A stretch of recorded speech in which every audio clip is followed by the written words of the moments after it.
जिस वक्त उम्रा गया हुआ था उस वक्त एक टीवी चैनल में मेरे ताल्लुक़ से मैं किसी की ज़मीन 3 एकड़ ज़मीन 3 साल से नाजायज़ काबिज़ में कब्ज़ा करके हूँ, इस तरीके से मेरे पर तोहमत लगाई गई। इसमें कोई हकीकत नहीं है, सिर्फ मेरी नेकनामी को मुतासिर करने के लिए ये एक मनसूबाबंदी के तहत ये प्रोग्राम किया गया है और इसके पीछे जो भी लोग हैं इंशाअल्लाह ताला जल्द अज जल्द बाहर निकालेंगे और जो भी इसमें मदद किए हैं उन सब पर मैं डिफॉर्मेशन सूट फाइल करने वाला हूँ। क्योंकि आज इतना लेट बयान देने की वजह यह है कि पूरे इसके कागजात जो भी है निकाल कर मालूमात करने के बाद ही आप लोगों के सामने आना, इस वजह से मैं थोड़ा ताख़ीर हुई।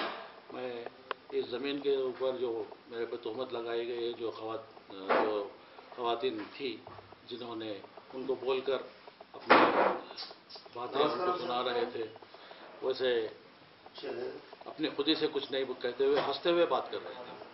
3 साल से नाजायज़ कब्जे पे है बोल रहे हैं और टीआरएस पार्टी से ताल्लुक़ रखने वाले एमएलसी बोल रहे हैं।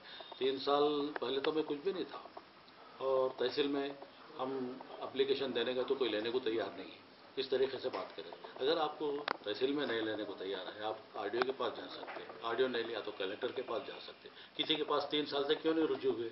मेरे को तो एमएलसी मिलकर 3 महीने हुआ, उससे कबल तो मैं कुछ भी नहीं था, एक आम शहरी की तरह था। और मेरे ताल्लुक़ से पूरी आवाम जानती है, ज़राबाद ताल्लुक़ा जानता है। सिर्फ 3 एकड़ के लिए मेरे को ऐसी चीज़ों करने की कोई ज़रूरत नहीं है।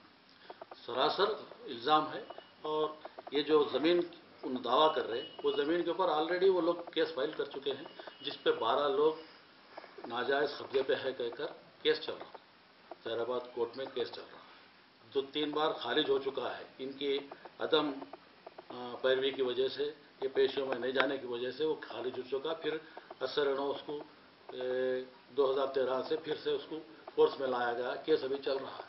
ये उनका कहना यह है कि 12 लोग असदगंज से ताल्लुक़ रखने वाले हमारे ज़मीन पे नाजायज़ कब्जे पे है। एक तरफ असदगंज के 12 लोग नाजायज़ कब्जे पे बोल रहे हैं, फिर दूसरी तरफ मैं 3 एकड़ पे कब्जा हूँ बोल के बोल रहे हैं। अगर वो 12 एकड़ पे 12 जो लोग जो असदगंज के हैं वो लोग बोलना चाहिए फरीद साहब हमारी ज़मीन लिए बोल के। हकीकत क्या है मैं लोगों के सामने थोड़े दिनों में लाने वाला हूँ इंशाअल्लाह ताला। और जो भी लोग इसमें मदद करे हैं मेरे नेकनामे को मुतासिर करने के लिए, जो भी लोग इसमें मुलविस हुए हैं उन पर मैं इंशाअल्लाह ताला कानूनी कार्रवाई करूँगा और डिफॉर्मेशन सूट फाइल करूँगा।